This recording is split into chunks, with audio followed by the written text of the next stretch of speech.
Anyway, as far as the Toys for Tots thing with the Marines, that's been around for a while. I remember the first time I saw it was in the early 60s. Yeah, it's all part of conditioning.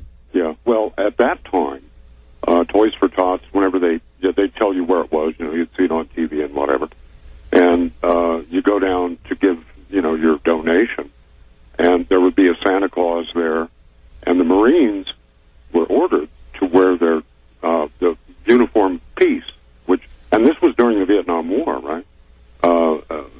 Their dress blues with hard cover. And now, well, I guess we have crossed the Rubicon, big guy, or we're on the other side of the Rubicon, because to see Marines in full battle dress with armament, collecting toys for children, that is not a good sign at all. Well, I know we had a bunch of listeners show up with cameras, but by the time we learned of it, it had been going on for hours. They had to drive 30 minutes north. I hope some listeners took some photos of this, and I hope that listeners out there will get that emailed to Aaron at Infowars.com, 2 A's, so we can post some stills or some video of that. Because I had a bunch of callers call in on and off air and say, no, they've got M60s on top. They've got their guns. And then, Aaron, you were there, and the radio station did say they had guns, but said they were fake. Yeah, they said they were fake. Give me a break. What is the use of that? I mean, why carry a fake gun to a Christmas collection? Well, look, I remember the federal law. I can't place the exact name of the law, but I remember a federal law where the National Guard, unless it was an order of the governor, couldn't even have rifles out. Yeah, I remember that. I was in the Guard at that time. Yeah, but we had other listeners there. They said they were real guns. Yeah, so, Nope, you didn't see the Marines. You're insane. You're with Al-Qaeda. You're Al-Qaeda. Yeah, there you go. Also, that interview you did with General Hamid Kool on Tuesday? Yes, sir. Man, that connected many dots for the old Coyote boy. It did. He was talking about Mahan's. It was a theory. It was a logistical theory on how to take Asia. They're utilizing it here in the United States with the Constitution-free zones. They have surrounded us with martial law. No, that's it. And they're slowly, with the ambient background, turning it up, turning it up, turning it up. It's like a cricket that starts real low, and now it's like, ah! They're like, what? What's wrong? The troops are here to help. Oh, my God, they have machine guns to love you. And then they pull you over, 90 miles from the border. And, they check everything. It's like, you just went through the border or something. And when they catch illegal aliens, they let them go. There are police on record everywhere that when they do catch somebody real, let them go. It is for us because they've stolen $8.5 trillion in 7 weeks. Can you imagine what they're going to do next? And folks, we got to pay for all of that. We're bankrupt. It's over. That's it. I mean, our progeny, 20 generations are still going to be paying for that unless we dismantle that system post-haste. Well, this is an illegitimate thing they're doing. Well, yeah. This is all criminal. This is martial law. This is tyranny. I appreciate your call. Let's take one more. Tim in Houston, and then that's it. We're going to end transmission. Alex, yes, sir. Your program. Thanks for all the hard work you do. Hey, and I just had a comment for you. I really appreciate your insight at the beginning of the program this afternoon about your reflecting. And really, I'd just like to give you a quote from Carl Jung. He said that we are in this world, not of it. And I think that's, I believe that you espouse that, and I certainly do. And I hope as some of your listeners continue on their path towards consciousness, not only what's going on around them, but also what's going on inside them, that we can all strive to just grow.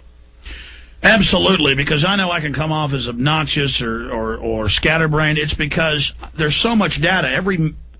If I mention a term, then all these files, these memories in my mind of all this research and how it's interconnected, I'm seeing a giant, vivid 3D or 4D system of this, and then I'm trying to articulate it, and I'm looking at it, and it's pure tyranny. And it's not just physical tyranny. Like I was saying earlier on the show, I think that's what you're alluding to. This is spiritual. This is This is so much more. More than even the GMO food we eat. It's the TV we watch, the images, the programming. It's so incredibly wicked. That'll make you really come to grips with the fact that it is spiritual, because there's no way that just men could come up with all this.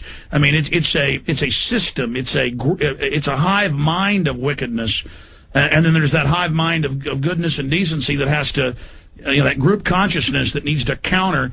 But we've got to ask, God to lead God and direct us in that. And, it freaks me out that it's admitted that DynCorp and Halliburton run giant child kidnapping rings, and comes out in the paper in Congress and nobody gets in trouble. And then they threaten me and tell me to shut up, and I'm not going to shut up. I mean, somebody's got to say no to these people. And I just can't believe that out of all the great, intelligent, smart people in the world, I'm the most prominent in this fight.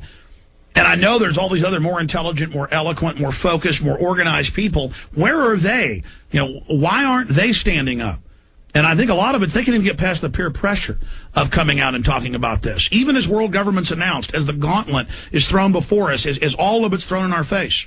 Anything else? I just like to encourage you to keep doing the good work, and just know that your people like myself are out there supporting you and spreading the message.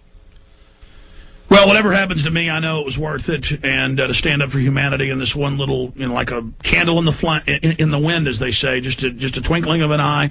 All of us are only here for a minute, and when I throw off the mortal coil, or when you throw off the mortal coil, when we get rid of this earth suit we're wearing, I know there's more to it, and I am just not going to be part of cluster bombing children and putting poison in the water.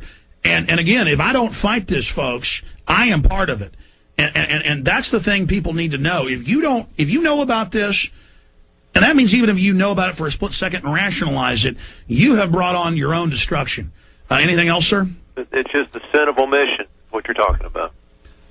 Absolutely. And Jung was quite a person from Switzerland, wasn't he? There's a lot of books out there. I mean, they have many, many books that are written about his writings. And he wrote, I don't know how many dozens of books, and they're so deep that a normal average person can't really comprehend and understand. You only get it if you've been one of those people that's experienced it. And if you've experienced it, and I've read a few of his books years ago, I'm not saying I even agree with it all, but the minute you read it, you're like, I've seen this, I've been there, I know it. But even if people don't consciously understand it, if it was put to a visual form, it is the archetypes. Everything is the archetype. Yes. And we have to be that archetype of good. We have to.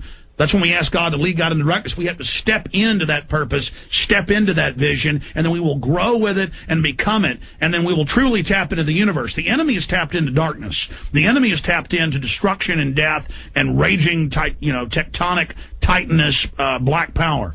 It's just laziness, Alex. They've given up to the dark side, and it takes a lot of work to grow, and it takes a lot of work to want to rest on your merits and really try to achieve a meritocracy in your life. And at the end of the day, let the chips where they fall, and you've done the best you could, and leave it on the field, like Vince Lombardi said. I mean, that's I think the only way to live. And we're not in control. I mean, there's